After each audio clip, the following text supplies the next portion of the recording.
ഒരു pregnant lady റോഡിലൂടെ നടന്നു വരികയായിരുന്നു. പെട്ടെന്നൊരു കാറിന്റെ കൺട്രോൾ പോയി അവളുടെ നേരെ വന്നു. നൊടിയിടയിൽ അവൾ അവളുടെ വയറ് പൊത്തിപ്പിടിച്ച് തന്റെ കുഞ്ഞിനെ രക്ഷിക്കാനായി തിരിഞ്ഞു. പക്ഷെ അവൾക്കൊന്നും ചെയ്യാനായില്ല. അവൾ നിലത്തേക്ക് വീണു. അതിലൂടെ പോകുന്നവരോട് തന്റെ കുഞ്ഞിനെ രക്ഷിക്കാനായി അവൾ അപേക്ഷിച്ചു. അവളുടെ കുഞ്ഞിനെ രക്ഷിച്ചു. പക്ഷെ അവളുടെ കണ്ണ് എന്നേക്കുമായി അടഞ്ഞു. പക്ഷേ അവൾക്ക് ഉയർത്തെഴുന്നേക്കാൻ ഒരവസരം ലഭിച്ചു. അന്നേരം മകളുടെ കൂടെ 5 വർഷം പ്രേതമായാണെങ്കിലും തുടരാൻ അവൾ ചോദിച്ചു.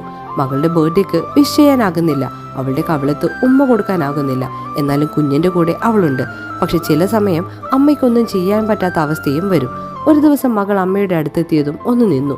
ശേഷം അവൾ നടന്നു നീങ്ങി. അമ്മയ്ക്ക് വിശ്വസിക്കാനായില്ല. അതിനാൽ തന്നെ മകളുടെ പേര് വിളിച്ചു. അമ്മയ്ക്ക് വിശ്വസിക്കാൻ കഴിയാത്തതായിരുന്നു മകളുടെ മറുപടി. എങ്ങനെ 5 വയസ്സുള്ള കുട്ടിക്ക് പ്രേതത്തെ കാണാൻ കഴിയും? അവൾ വേഗം ഒരു മന്ത്രവാദിനിയുടെ അടുത്തേക്ക് ചെന്ന് കാര്യം ചോദിച്ചു. അവർ പറഞ്ഞു, വർഷങ്ങളായി നീ കുഞ്ഞിന്റെ അടുത്തുള്ളത് കൊണ്ടാണ് അവൾക്ക് പ്രേതത്തിനെ കാണാനുള്ള കഴിവ് ലഭിച്ചത്.